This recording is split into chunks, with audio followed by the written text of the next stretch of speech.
Saudari-saudara yang terkasih di dalam Tuhan Yesus, marilah kita berdoa.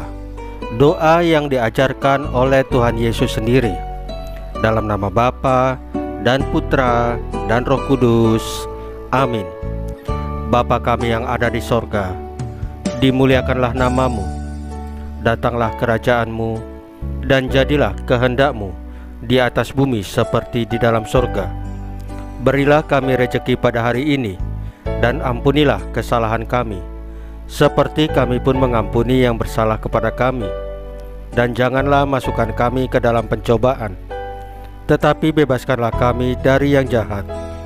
Ya Roh Kudus, hadirlah saat ini untuk memimpin dan membimbing kami dalam membaca firman Tuhan Yesus dan merenungkannya, sehingga kami dapat mengerti maknanya dan dapat kami laksanakan dalam hidup kami sehari-hari di tengah masyarakat kami.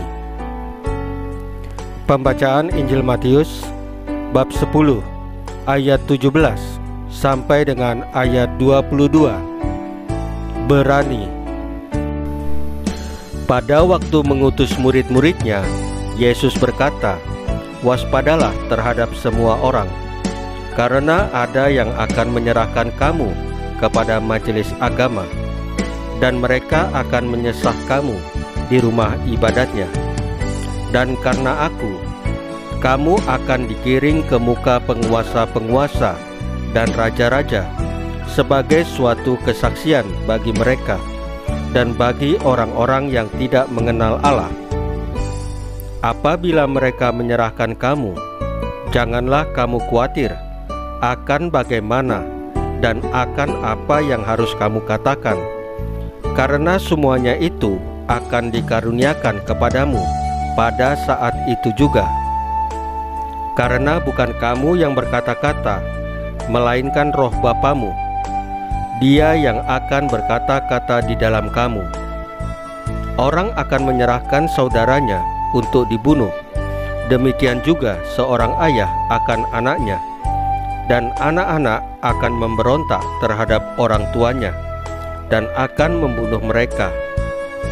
Dan kamu akan dibenci semua orang oleh karena namaku. Tetapi orang yang bertahan sampai pada kesudahannya akan selamat." Demikianlah sabda Tuhan. Terpujilah Kristus.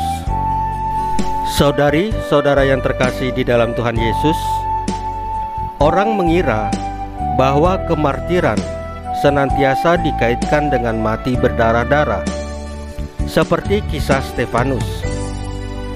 Kemartiran adalah sikap dan pilihan hidup untuk mempertahankan kehendak Allah meski mengalami ketidaknyamanan.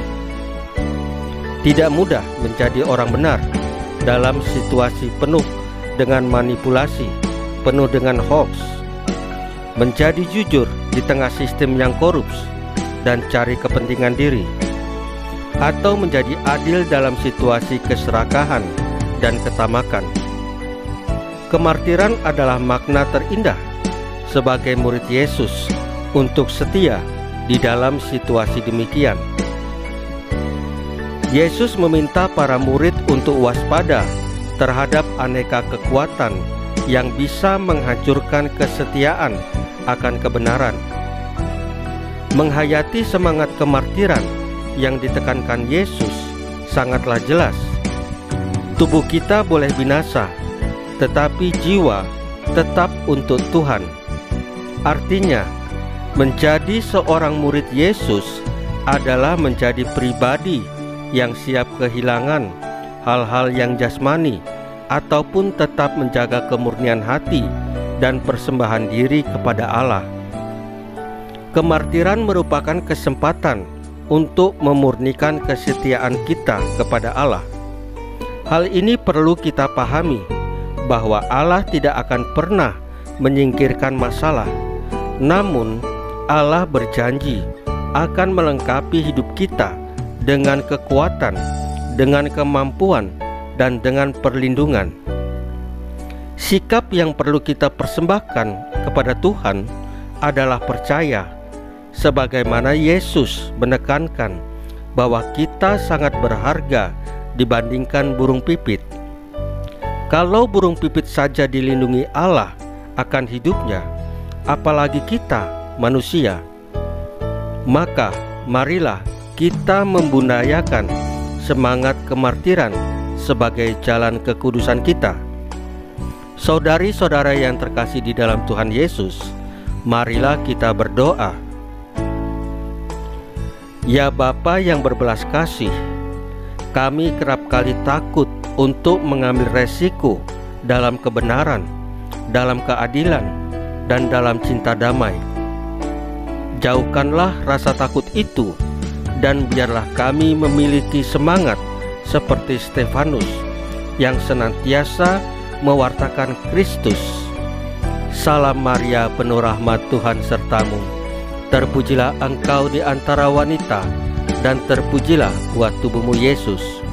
Santa Maria Bunda Allah, doakanlah kami yang berdosa ini, sekarang dan waktu kami mati.